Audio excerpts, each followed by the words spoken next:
Jadi kan bir ada merahnya tuh. Iya. Bir ada merahnya, bir ada kayak busa-busanya ya kan. Bir ada rasa kayak apa sih?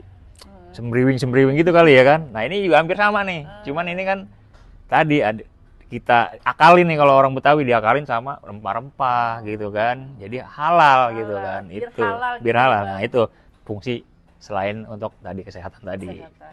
Hadir di masyarakat Betawi. Sebagai generasi penerus nih Bang Opik, apa yang Bang Opik rasakan nih saat mempertahankan minuman tradisional di tengah minuman modern sekarang? Jadi kita ini kan sebagai pelaku UMKM ya kan, usaha mikro kecil menengah gitu kan. Jadi memang tantangannya tuh kita bersaing sama produk-produk yang masuk begitu deres ya dari Bener luar Bang. tuh.